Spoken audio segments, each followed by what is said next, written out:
Bueno, mi nombre es Estrella Nayi Esparza Venegas y el día de hoy les voy a presentar mi modelado de anatomía. Es sobre las arterias, venas y nervios de cara y cuello y vamos a comenzar por la arteria suprartoclear, que va a ser una arteria que se va a originar como una de las ramas terminales de la arteria oftálmica.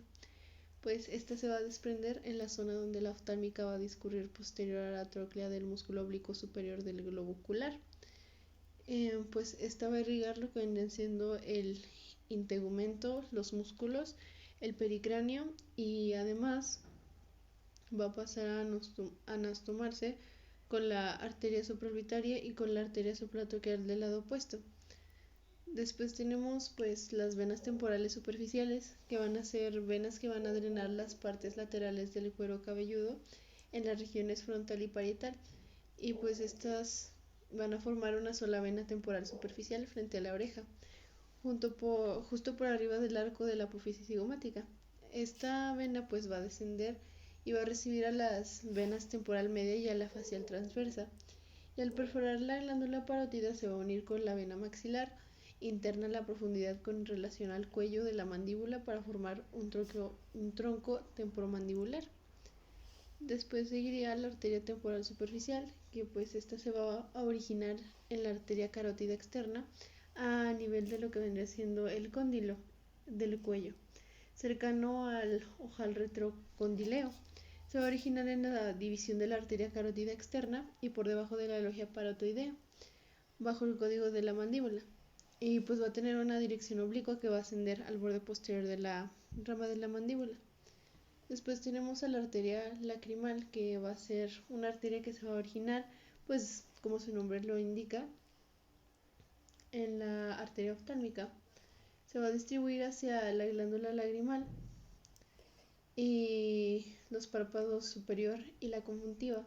Después tenemos a la arteria cigomática arbitraria, que es una arteria que se va a originar en la arteria temporal superficial y se va a originar como una rama de la arteria temporal media.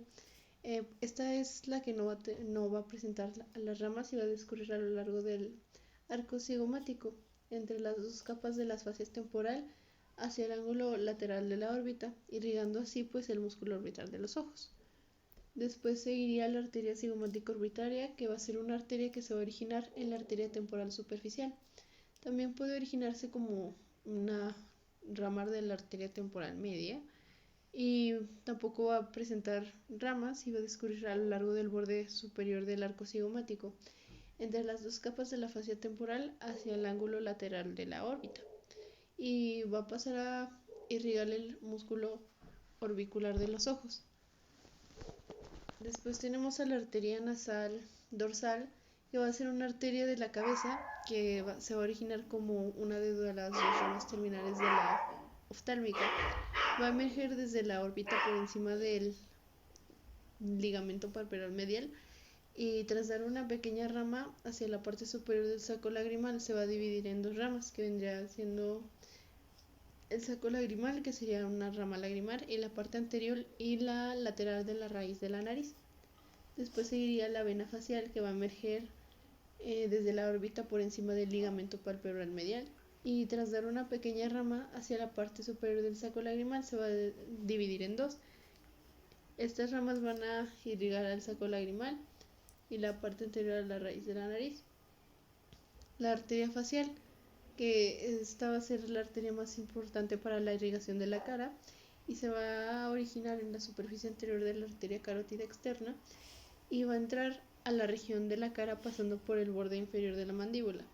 La terminación de esta arteria es la arteria angular. La arteria facial es considerada como una de las tres arterias de tipo tortuoso del cuerpo humano, junto con la uterina y la esplénica. Después seguiríamos con la arteria supraorbitaria o frontal externa, que va a ser una arteria que se va a originar como una rama colateral, si se podría decir, de la arteria oftálmica y se va a distribuir pues hacia la frente, los músculos supraorbitarios, el párpado superior y también el seno frontal. La vena angular va a ser visible en el centro y a la derecha y va a recibir a las venas del ala de la nariz. Se va a comunicar pues con la vena oftálmica superior por medio del naso frontal por lo cual va a establecer una importante anastomosis entre la vena facial interior y el seno cavernoso. Después estaría la arteria angular, que es una arteria que se va a originar como una rama terminal de la arteria facial o maxilar externa, y esta tampoco va a presentar ramas. Pues su función va a ser distribuir la sangre hacia el saco lagrimal, al párpado inferior y a la nariz. Como parte terminal de la arteria facial, asciende al ángulo medial de la órbita ocular, que va a estar alojada entre las fibras del músculo elevador del labio superior y del ala de la nariz, y va a estar acompañada por la vena angular. Después la vena retromandibular, que se va a unir con la facial, formando así el tronco venoso facial común. Posteriormente recibía la vena auricular posterior y terminaban drenando dentro de la vena yugular interna. Después pasaríamos a la arteria carótida externa, que esta es una de las dos divisiones principales de la arteria carótida común, la cual se va a originar del saco aórtico en el lado izquierdo y desde el tronco brachiocefálico en el lado derecho. Después la arteria carótida externa, que va a ser una de las dos divisiones principales de la arteria carótida común, la cual se origina del saco aórtico en el lado izquierdo y desde el tronco brachiocefálico del lado derecho. Después seguiría la arteria infraorbitaria o infraorbital, que va a ser una arteria en la cabeza que va a correr por el maxilar superior, emergiendo a través del foramen infraorbital justo debajo de la órbita del ojo, en donde van a ser, se podría decir, la arteria maxilar. Después la vena infraorbitaria o infraorbital, que es una arteria en la cabeza que corre por el maxilar y va a emerger a través del foramen infraorbital justo por debajo de la órbita del ojo. Nace de la arteria maxilar. Después la vena infraorbitaria, que pues es una vena que drena las estructuras inferiores de la órbita y al área adyacente de la cara, que va a desembocar en el plexo pterigoideo. Después la arteria labial superior, que va a ser una arteria que se va a originar como una rama facial de la arteria facial y va a presentar como ramas la arteria de la subtabique y la arteria del ala de la nariz, y se va a distribuir hacia la nariz y al labio superior. Después estaría los nervios, que vendrían siendo el nervio oftálmico o también nervio de Wills, que va a ser una prolongación nerviosa que va a ser muy sensitiva y va a ser una de las tres ramas terminales del nervio trigémino o quinto par craneal. Pues este nervio se va a originar justo en la región anterior y medial del ganglio del nervio trigémino y va a llegar a la órbita por la pared externa del seno cavernoso. Después de haber dado pues su ramo tentorial sensitivo, para finalmente dividirse en tres ramas que van a penetrar a la órbita por la hendidura esfenoidal. Estas ramas van a ser los nervios nasociliar, frontal y el lagrimal. El músculo macetero pues va a ser un músculo de la masticación y va a estar formado por dos fascículos, uno antero externo y el otro postero interno, y se suele denominar comúnmente como muflete. Se va a insertar al borde del interior del arco cigomático y a la cara externa de la rama maxilar inferior o mandíbula, uniendo ambas estructuras óseas. El nervio inferior alveolar es una rama del nervio mandibular, el cual si la tercera rama del nervio trigémino, nervio craneal. Una vez este nervio esté dentro del canal mandibular, pues este nervio va a proporcionar ramas sensitivas para los molares y el segundo premolar de la mandíbula.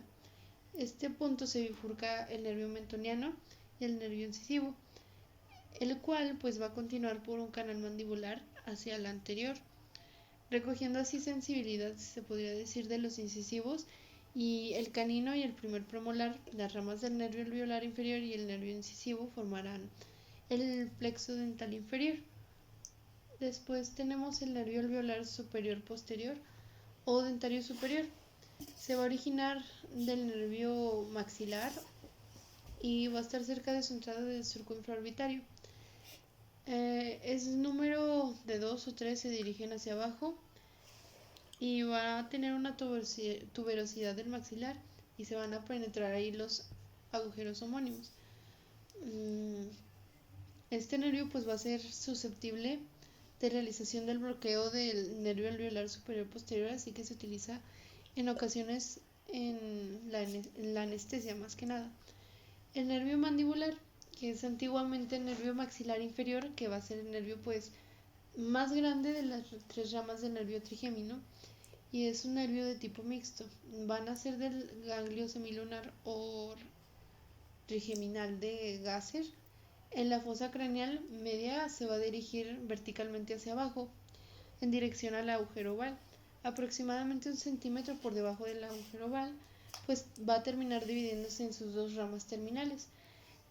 Durante este recorrido pues se va a dividir en 8 ramas, que van a ser 6 colaterales y después 2 terminales. Y por último estaría el nervio lingual, que va a ser una rama del nervio mandibular, que pues a su vez rama del nervio trigémino, que pues va a proveer la inervación sensitiva de lo que vendría siendo la estructura de la lengua y se va a encontrar ubicado en toda la mitad de la lengua. Este nervio pues va a tener varias fibras sensitivas somáticas que van a inervar la mucosa de la lengua y van a venir desde el nervio trigémino, pero también lleva fibras del nervio facial de la cuerda del tímpano, que pues reciben información de lo que vendría siendo el gusto de los 2 tercios anteriores de la lengua, así como fibras parasimpáticas y simpáticas. Y pues eso sería todo. Muchas gracias.